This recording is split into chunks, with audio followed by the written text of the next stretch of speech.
Okay, we're about to go ahead and get started. First of all, I want to welcome our special guest, Miss Leslie. She does fitness competitions, and she also is a personal trainer. So she's going to tell us a little bit about herself. Go ahead and tell us about yourself, Leslie. Hi, I'm Leslie Mendonca. I hold a dual role in the sense that I work in corporate during the day, but have a passion and drive for personal training and fitness. So my side hustle or most of my attention when I'm not in the corporate office is definitely helping others meet their goals to a healthier lifestyle, whether it be competing to get on the stage or just overall finding that balance between work, life, family, and being the best you can be overall. Okay. Now tell us how you got started in the fitness competition. Yeah. So for me, it started off I ended up having a bad relationship end, and I needed an outlet. So the gym was right there waiting for me to kind of jump in. I grew up in dance, so finding something to be active and keeping my mind positive was an easy transition. And at that point, I was living in Atlanta, Georgia, and went to Gold's Gym. Ended up becoming a group fitness trainer and just falling in love with everything, and kind of turned into a passion slash mild obsession, and started powerlifting, and then slowly transitioning into actual competitions as life kind of progressed from there. Okay. And it's competing. What was your ups and downs? Like, what were the ups and downs as you was competing? Yeah, so I think most females can kind of contest to this.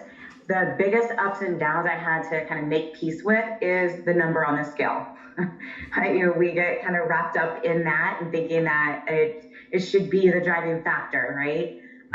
So once I started kind of stop letting the scale guide me and actually start to trust the process and learn how to just completely let go of what I thought that should be, then everything kind of fell into place. And also finding the right coaches and the right support system behind me really helped to learn how to trust the process, because when you're competing, it moves into a whole nother game on not just going into the gym and lifting weights, but also the mental aspect of it. You've got to be able to kind of push through those days where you don't feel like going, or you want to go to a party, or you're just like, this isn't, am I doing the right thing, or things aren't really progressing as fast as you wanted to. So you have to kind of learn how to snap out of that mindset and just know that your end goal is ultimately what you're wanting to get after at all costs. Now, are you an NPC athlete, NGA, OCB? Like, what federation are you compete in? I'm sorry, can you say that again? What federation do you compete in? The NPC, the OCB, NGA? Yeah, the NPC and the figure division.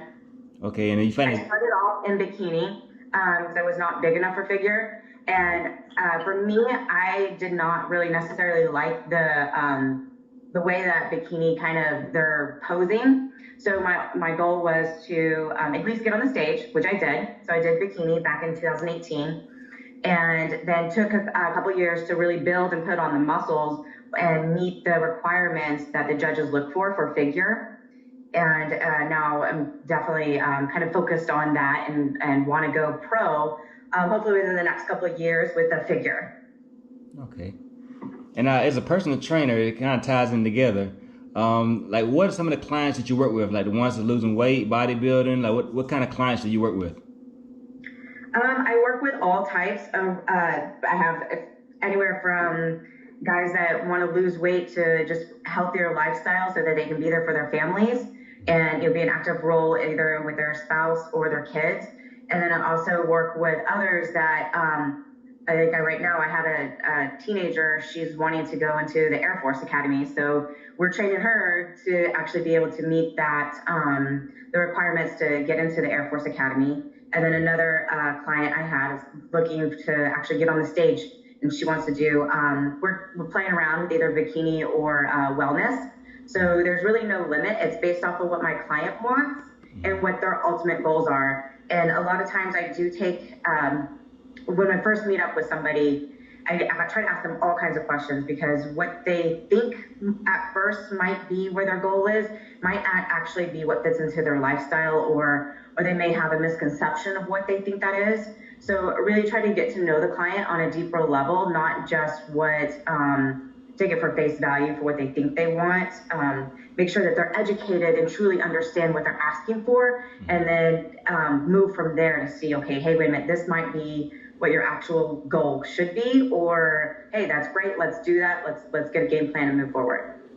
Okay, now for the clients you have, what is some of the challenges that they have? Like was it the diet? Is it the being consistent when they work out, or what are some of the challenges they have? The most common between them?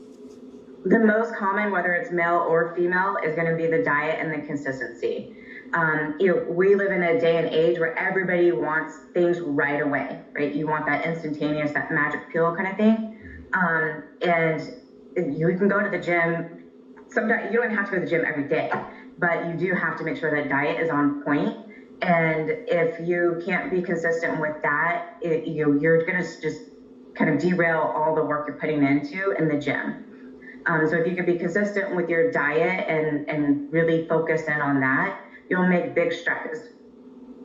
Okay. Now I know you mentioned one of your clients talking about competing this year.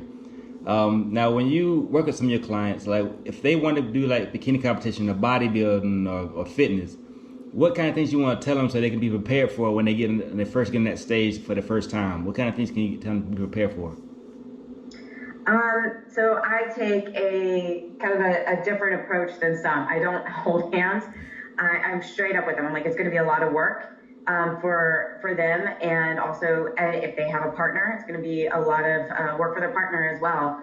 So it's kind of getting. I tell them, like, you got to get out of your own way. If you want to do it, let's do it. If not, don't waste your time or my time or those others around you, because it's going to be another level that you got to be consistent. You can't always be there for some things, especially like around the holiday time. That's probably one of the hardest times, or a special occasion. You got to be able to say, hey, I'll go, but I can't do X, Y, and Z, meaning I'm not going to be able to drink, or I can't eat that food. I'm going to bring my food, but I can be there. So you got to be able to hold yourself to another level of accountability outside of when someone like me or another support system can be there for you. Mm-hmm. Now, say you have a client like a bodybuilder. He's trying to compete for the first time on stage. What kind of workout do you have him work on? Like, what you have him doing?